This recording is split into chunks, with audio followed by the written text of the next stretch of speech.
स्वागत है दोस्तों आप लोगों का आपके अपने YouTube चैनल हिंदी मंथन पर।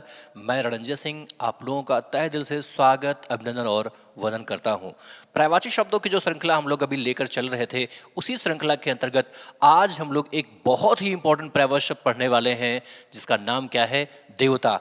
हम सबसे पहले देवता से संदर्भित कुछ चीज़ों को समझेंगे और उसके बाद फिर देवता से जुड़े हुए जितने भी पर्यायवाची शब्द हैं उन महत्वपूर्ण पर्यायवाची शब्दों पर विशेष रूप से चर्चा करेंगे। आइए फटाफट समय न गवाते हुए जल्दी से इनको देखते हैं कि कौन कौन से ऐसे शब्द हैं जो परीक्षा के लिए बहुत ज़्यादा महत्वपूर्ण हो जाते हैं। तो उसमें सबसे महत्वपूर्ण बात क्या होती है कि यदि आपसे पूछा जाए कि देवता किस प्रकार का शब्द है, तो ध्यान रहे देवता जो है वो एक तत्सम शब्द है। देवता कैसा शब्द है? तो देवता एक तत्सम शब्द है। अच्छा, देवता तत्सम शब्द क्यों है, उसके पीछे का मूल कारण क्या है? तो मैंने आपको बता दिया था कि जिन भी शब्दों का प्रयोग पौराणिक धर्म ग्रंथों में किया गया है वे सभी तत्सम शब्दों की श्रेणी में आते हैं। कहां? पौराणिक धर्म ग्रंथों में। पौराणिक धर्म ग्रंथों में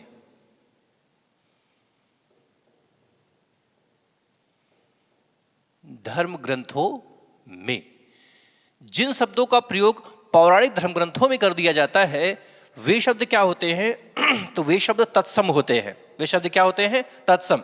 कहने का मतलब अगर वेद में, पुराण में, रामायण में, महाभारत में अगर इन पुस्तकों में किसी भी शब्द का प्रयोग किया गया है तो वो सारे के सारे शब्द जो होते हैं वो तत्सम माने जाते हैं। अच्छा, उसके पीछे का मूल कारण क्या है? उसके पीछे का मूल कारण ये है कि ये सारे के सारे धर्म ग्रंथ जो हैं वो शुद्ध संस्कृत भाषा में लिखे गए हैं, और जब संस्कृत भाषा में कोई ग्रंथ लिखा जाता है तो जाहिर सी बात है कि वह तत्सम शब्दों का ही समागम उसमें देखने के लिए मिलेगा। आगे की बात करें कि अगर पूछा जाए कि देवता का लिंग क्या है, तो देवता एक पुल्लिंग शब्द है, और देवता का अगर हम स्त्रीलिंग रूप बनाना चाहें तो देवता का स्त्रीलिंग रूप बनता है देवी। ठीक है। बात यदि हम लोग वचन की करें तो देवता एक वचन का शब्द है। देवता एक वचन का शब्द है और देवताओं ये बहुवचन का शब्द है। किसका? बहुवचन का शब्द है। यदि बात करें कि देवता किस प्रकार की संज्ञा है, तो ध्यान रहे देवता एक जातिवाची संज्ञा शब्द है। कैसा शब्द है? जातिवाची संज्ञा शब्द है। क्यों? क्योंकि देवताओं की संख्या एक से अधिक है और देवताओं की संख्या एक से अधिक होने के कारण ये जातिवाची संज्ञा की श्रेणी में आएगी। दूसरी सबसे इंपॉर्टेंट बात कि इसका भाववाची रूप भी बन जाएगा, यानी भाववाची संज्ञा भी बन जाएगा। देवता का जो भाववाची संज्ञा बनेगा वो क्या बनेगा? देवत्व बनेगा। क्योंकि देवत्व क्या है? गुण है जो दिखाई नहीं देता है, और जो भाववाची संज्ञाएं होती हैं वह भी दिखाई नहीं देती हैं। दूसरी महत्वपूर्ण बात, अगर हम लोग समझें पर्यायवाची शब्दों की तरफ देखें, पर्यायवाची शब्द समझें, तो यहां से एक सबसे इंपॉर्टेंट बात आपको यह समझनी है कि देवताओं का जन्म जो हुआ है वो माता अदिति के गर्भ से हुआ है, और दैत्यों का जो जन्म हुआ है वो माता दिति के गर्भ से हुआ है। ध्यान से समझेंगे, दिति के गर्भ से जन्म लेने के कारण ही वे दैत्य कहलाए, और अदिति के गर्भ से जन्म लेने के कारण ही ये लोग आदित्य कहलाए। क्या कहलाए? आदित्य। ध्यान रहे, देवी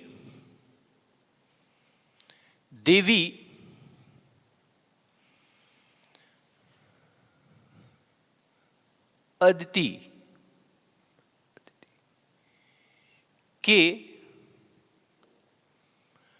गर्भ से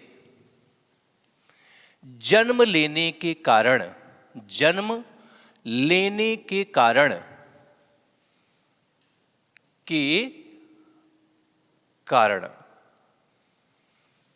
क्या कहा मैंने? कि देवी अदिति के गर्भ से ही देवताओं का जन्म हुआ, इसीलिए हम सभी देवताओं को क्या कह सकते हैं? आदित्य कह सकते हैं। दूसरी सबसे महत्वपूर्ण बात यहां पर एक और ध्यान रखने की बात क्या है कि ये जो आदित्य शब्द है, ये आदित्य शब्द वास्तव में दो शब्दों का पर्यायवाची शब्द बनता है। एक आदित्य का अर्थ सूर्य भी होता है, ये सूर्य का भी पर्यायवाची शब्द है, और आदित्य जो है वो देवताओं का भी पर्यायवाची शब्द है। देवताओं का भी पर्यायवाची शब्द है। भाई जितने भी देवी देवता हैं उनका जन्म जो माना जाता है देवी अदिति के गर्भ से माना जाता है, इसीलिए हम देवताओं को आदित्य कहते हैं। और आदित्य का अर्थ सूर्य भी होता है, अर्थात आदित्य दो शब्दों का पर्यायवाची शब्द है, एक तो सूर्य का और दूसरा देवता का। अब ध्यान रहे, देवी अदिति के गर्भ से जन्म लेने के कारण ही देवताओं को अदिति नंदन भी कहा गया। अदिति नंदन भी कहा गया। क्या भैया? अदिति नंदन भी कहा गया। अब अदिति नंदन, देखो नंदन का अर्थ क्या होता है? तो नंदन का अर्थ ही होता है क्या? पुत्र होता है। क्या होता है? पुत्र। और अदिति के पुत्र कौन है? तो जाहिर सी बात है, अदिति के पुत्र कौन है? तो अदिति के पुत्र देवता है। क्या है? देवता है। ध्यान रहे, इसमें इस शब्द में अगर हम समझें तो इस शब्द में समास की स्थिति अगर हम देखें तो इसमें बहुब्रीय समास है। कौन सा समास है? बहुब्रीय समास है। अदिति नंदन में कौन सा समास है? बहुब्रीय समास है, क्योंकि इसमें अदिति शब्द और नंदन शब्द गौड़ होकर के देवता शब्द प्रमुख हो जा रहा है, इसीलिए इसमें बहुब्रीय समास की भी स्थिति पाई जाएगी। त्रिदश, त्रिदश और इन्हें त्रिदर्शक क्यों कहते हैं? तो देवताओं को त्रिदश और त्रिदर्शक कहने का मूल कारण यह था क्योंकि जो देवता होते हैं उनको तीनों कालों की जानकारी होती है कि आपके साथ पहले क्या हुआ, आपके साथ अभी क्या होने वाला है और भविष्य में क्या, अभी क्या हो रहा है और भविष्य में क्या होगा। इन तीनों की जानकारी होती है, तीनों कालों की जानकारी होती है देवताओं को। और तीनों कालों की जानकारी होने के कारण ही, या तीनों कालों में देख पाने के कारण ही इनको हम त्रिदर्शक या फिर त्रिदश के नाम से जानते हैं। ध्यान से समझेंगे, तीनों लोकों, तीनों लोकों नहीं, तीनों कालों, तीनों कालों की जानकारी होने के कारण, जानकारी होने के कारण, होने के कारण। अब तीनों कालों में समझना है कि तीनों कालों में कौन कौन से काल सम्मिलित हो जा रहे हैं। तो ध्यान रहे, जो देवता है उनको भूतकाल की भी जानकारी रहती है। किसी भी व्यक्ति के भूतकाल की भी जानकारी होती है। उन्हें किसी भी व्यक्ति के वर्तमान काल की भी जानकारी रहती है और उनको भविष्य काल की भी जानकारी रहती है। भविष्य काल की भी जानकारी रहती है कि आपके साथ में पहले क्या हुआ है, आपके साथ में पहले क्या हुआ है और आपके साथ में अभी क्या चल रहा है और आपके साथ में आगे भविष्य में क्या होगा। इन सभी चीजों की जानकारी देवताओं को होती है, इन देवताओं को होती है। इसीलिए हम देवताओं को त्रिदश या त्रिदर्शक के नाम से जानते हैं। इनको ही हम निर्जर कहते हैं। ध्यान से समझेंगे, संधिविच्छेद करेंगे तो ये होगा निर्धन जर होगा। निर का अर्थ ही होता है नहीं। निर का अर्थ क्या होता है भैया? नहीं होता है। जर का अर्थ क्या होता है? बुढ़ापा। क्या? बुढ़ापा होता है, मतलब बुढ़ापा नहीं, अर्थात जो बूढ़ा ना हो, अर्थात जो बूढ़ा ना हो। और यहां पर भी समझेंगे, अजर का क्या होगा? अधन जर। आ का मतलब भी क्या होता है? नहीं होता है। जर का मतलब क्या होता है? बुढ़ापा होता है। अर्थात बुढ़ापा ना आने के कारण ही देवताओं को निर्जर या अजर के नाम से जानते हैं। क्यों जानते हैं? इन दोनों के पीछे का मूल कारण क्या है? तो इन दोनों के पीछे का मूल कारण क्या है भैया? बुढ़ापा ना आने के कारण, बुढ़ापा ना आने के कारण। दूसरी महत्वपूर्ण बात, अगर पूछा जाए कि बुढ़ापा किस प्रकार की संज्ञा है, तो बुढ़ापा किस प्रकार की संज्ञा है, आपको यही बात कमेंट बॉक्स में लिख करके सूचित करनी है। ठीक है? क्योंकि संज्ञा का टॉपिक त्रैवाची की समाप्ति के बाद में हम लोग पढ़ेंगे। आपको यही इतना बताना है कि बुढ़ापा किस प्रकार की संज्ञा किस श्रेणी में आता है। ठीक है? आपको सूचित क्या करना है कमेंट बॉक्स में कि बुढ़ापा किस प्रकार की संज्ञा है। आगे की बात करें, अमर, अ धन मर, आ का अर्थ क्या होता है? तो आ का अर्थ होता है नहीं, मर का अर्थ मतलब होता है मृत्यु का ना होना, ठीक है। मर का मतलब क्या होता है? मृत्यु, ठीक है, जिसकी मृत्यु ना हो। और अमर्त दिया गया है, और अमर्त का भी मतलब वही होता है, आ का मतलब नहीं और मर्त का मतलब मृत्यु। मर का अर्थ क्या होता है भैया? मृत्यु होता है, अर्थात जिसकी मृत्यु ना हो। तो भाई मृत्यु किसकी नहीं होती है? देवताओं की मृत्यु नहीं होती है, क्योंकि देवताओं ने अमृत पान कर रखा है, और देवताओं ने अमृत पान कर रखा है, इसीलिए ही हम देवताओं को क्या कहते हैं? अमर भी कहते हैं और अमर्त्य भी कहते हैं। कभी ना मरने के कारण, है ना, या ना मरने के कारण, ना मरने के कारण ही देवताओं को हम क्या कहते हैं? अमर भी कहते हैं और अमर्त्य भी कहते हैं। इनको हम सामर्थ्य क्यों कहते हैं?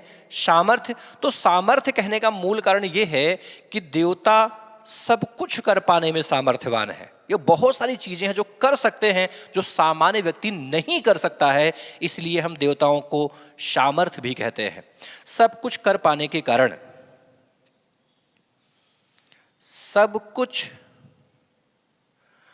कर पाने के कारण, कर पाने के कारण, पाने के कारण, सब कुछ कर पाने के कारण। लेख, देखिए ये हमारे भाग्य का भी लेख करते हैं, हमारे भाग्य को भी लिखते हैं, हमारे भाग्य को बना बिगाड़ सकते हैं, इसलिए भी इनको हम क्या कहते हैं? लेख कहते हैं। भाग्य निर्माण के कारण, भाग्य निर्माण के कारण, के कारण, भाग्य निर्माण के कारण। ध्यान रहे, ये सुर हो गया, देव हो गया, विबुध होगा, गिरवाण हो गया, जिसमें ये विबुध परीक्षा में आ चुका है, ये बहुत ही इंपॉर्टेंट शब्द है। गिरवाण भी परीक्षा में आ चुका है, ये भी इंपॉर्टेंट शब्द है। ध्यान रहे, ये चारों जो है ये महत्वपूर्ण है, महत्वपूर्ण है, परीक्षा के दृष्टिकोण से क्या है? महत्वपूर्ण शब्द हैं, इसलिए इन्हें आपको ध्यान में रखना है। जिसमें विबुध हो गया, गिरवाण हो गया, और एक अजर शब्द हो गया, अजर।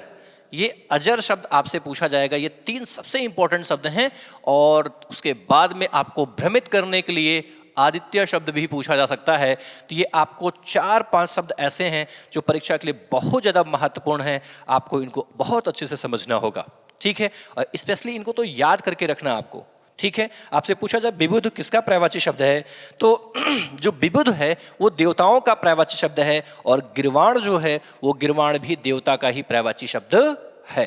अब आपसे पूछा जाए कि देवता कैसा शब्द है, तो देवता तत्सम शब्द है। देवता किस प्रकार का लिंग है, तो वो पुल्लिंग है। उसका वचन क्या है, एक वचन है। संज्ञा क्या है, जातिवाची संज्ञा है, ठीक है, जातिवाची संज्ञा है। और इसका जातिवाची संज्ञा से भाववाची संज्ञा में क्या किया गया है? रूपांतरण किया गया है, परिवर्तन किया गया है, ठीक है। जातिवाची संज्ञाओं से भी भाववाची संज्ञा का निर्माण होता है, तो ये जातिवाची संज्ञा से हमने भाववाची संज्ञा बनाया है।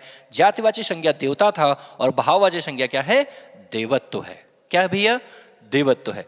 आगे की बात समझें, अगर आपसे पूछा जाए कि भाई देवी अदिति के गर्भ से जन्म लेने के कारण हम देवताओं को क्या कहते हैं, तो देवताओं को हम आदित्य कहते हैं। आदित्य किसका किसका पर्यायवाची शब्द है, तो आदित्य सूर्य का भी पर्यायवाची शब्द है और देवता का भी पर्यायवाची शब्द है। हम देवी अदिति, ध्यान समझना, देवी अदिति के गर्भ से जन्म लेने के कारण ही देवताओं को हम अदिति नंदन भी कहते हैं, अर्थात माता अदिति के पुत्र ही तो कहलाए, और माता अदिति के पुत्र होने के कारण ही हम देवताओं को अदिति नंदन भी कहते हैं। क्या कहते हैं?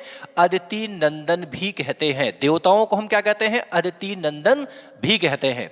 जो देवता हैं उनको तीनों कालों की जानकारी रहती है। देवताओं को तीनों कालों की जानकारी होती है कि किसी भी व्यक्ति के साथ में पहले क्या हुआ है, अभी क्या चल रहा है, आगे क्या होगा, इन तीनों ही कालों की जानकारी देवताओं को होती है। इसीलिए हम देवताओं को क्या कहते भैया? इसीलिए देवताओं को हम त्रिदश भी कहते हैं और त्रिदर्शक भी कहते हैं। देवता कभी बूढ़े नहीं होते हैं, इसलिए ही इनको हम निर्जर कहते हैं, इनको ही हम अजर कहते हैं। अब अजर निर्जर, क्योंकि जर का अर्थ ही होता है बुढ़ापा, और देवता कभी बूढ़े नहीं होते हैं, इसलिए ही उनको हम निर्जर और अजर कहते हैं। दूसरी महत्वपूर्ण बात, देवता कभी मरते भी नहीं हैं, इसीलिए हम देवताओं को अमर भी कहते हैं और अमर्त्य भी कहते हैं। देवता सब कुछ कर पाने में सामर्थ्यवान हैं, इसीलिए इनको हम सामर्थ्य कहते हैं। और देवता जो है किसी भी व्यक्ति के भाग्य का निर्माण भी कर पाते हैं, इसलिए इनको हम लेख कहते हैं। इसके अलावा देवताओं को ही हम सुर भी कहते हैं, देव भी कहते हैं, विबुध भी कहते हैं और गिरवाण भी कहते हैं। अब यहां से एक इंपॉर्टेंट शब्द और समझना है। एक शब्द है सुर, एक शब्द है असुर और एक शब्द है सुरा। क्या है? सुरा। तो ध्यान रहे, सुर जो है, सुर का अर्थ होता है देवता, और असुर का अर्थ क्या होता है? राक्षस। क्या अर्थ होता है? राक्षस। और सुरा का अर्थ क्या होता है? तो इसका अर्थ होता है मदिरा। क्या होता है भैया? मदिरा होता है, यानी कि शराब। शराब होता है। ठीक है, तो सुर और सुरा मिलते जुलते शब्द हैं, सुनने में एक जैसे प्रतीत हो रहे हैं, किंतु इनका अर्थ अलग अलग है। तो ध्यान रहे, सुर और सुरा आपसे पूछा जा सकता है। सुर देवताओं का पर्यायवाची शब्द है, जबकि सुरा जो है वो मदिरा या शराब का पर्यायवाची शब्द है। आपसे पूछा जा सकता है सुर और असुर में क्या अंतर है? तो सुर देवता का पर्यायवाची शब्द है और असुर राक्षस का पर्यायवाची शब्द है। यह चीज आपको देखने के लिए कहाँ मिलेगी? तो यह आपको सम उच्चरित भिन्नार्थक शब्द में देखने के लिए मिलेगी। आई होप आपको ये सारी बातें समझ में आ गई होंगी। हम लोग नेक्स्ट वीडियो में आपसे पुनः मिलेंगे, लेकिन जाने से पहले आपसे निवेदन कर रहा हूं, कृपया आप हमारे इस चैनल को लाइक करें, सब्सक्राइब करें और ज़्यादा से ज़्यादा लोगों के पास में शेयर करें, जिससे कि और लोगों को भी इसका लाभ मिल सके। हम पुनः नई वीडियो में आपसे मिलेंगे, तब तक के लिए धन्यवाद।